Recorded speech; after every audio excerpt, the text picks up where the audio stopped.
Retro-themed games are far from uncommon in the current indie scene. Some developers use the retro feel and mechanics to bring about something new and refreshing. In contrast, others rely heavily upon nostalgia while possibly neglecting to flesh out a full gaming experience.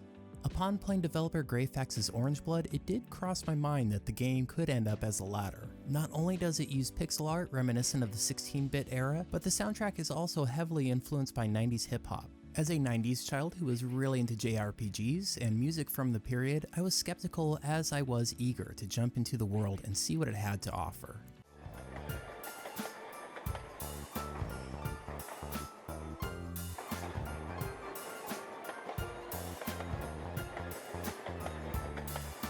OrangeBlood takes place in an alternate 1990s on an urban island near Okinawa. Various gangs are scattered over the small area and are continually engaging in turf wars. You start as Vanilla, a slave caught in a gang war. In exchange for her freedom, she takes on secret missions that snowball into wacky scenarios. Through the journey, 3 other girls will join your party, each with their reason for seeing the turf wars end, but with seemingly mutually beneficial interests. As you navigate the urban environment, you're accompanied by the excellent soundtrack, which is hands down my favorite part of the game. The beats fit right in with 90s rap and hip-hop and had me bobbing my head through the whole playthrough. There are a lot of neat gritty details hidden as you explore the city. The downside of such an intricate landscape is it can frequently come across as too busy and hard to navigate. Many times I wanted to interact with the world around me and thought I could because there was such care put into it, but most objects are there merely as background. There are various filter displays you can choose from that give off retro vibes, but most seem to clutter things on the screen even more. Still, the option is there for those who wish to use it. As you progress through OrangeBlood, you will come across enemies which you can approach in a pretty unique way. If you shoot an enemy, it stuns them, giving you the option to run past or confront them.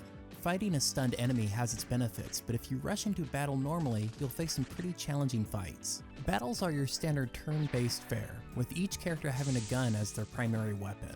AP is used as ammo, and if your character runs out, they will spend a part of their turn loading a new clip. Additionally, you also have the option of using a turn to reload, which also boosts your defense or will help heal you. As you pick up different guns, some will have extremely high attributes, while lacking in most others. General combat is pretty fun, and it's a good thing that it is because you are required to grind a lot.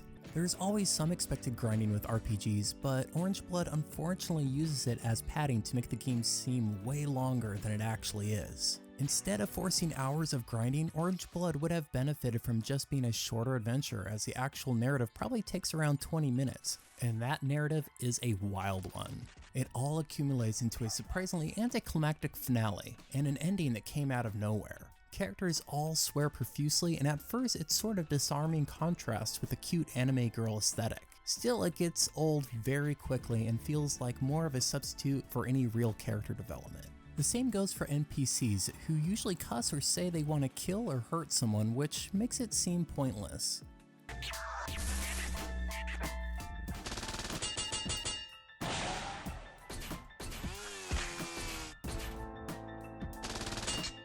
OrangeBlood has some really nice ideas, but the execution can feel lacking at times. However, the soundtrack and battle system is robust, which makes getting through the game pretty entertaining. However, the confusing story and excessive padding keep OrangeBlood from reaching its full potential. Thankfully, the coolness of these characters might allow some players to look past that.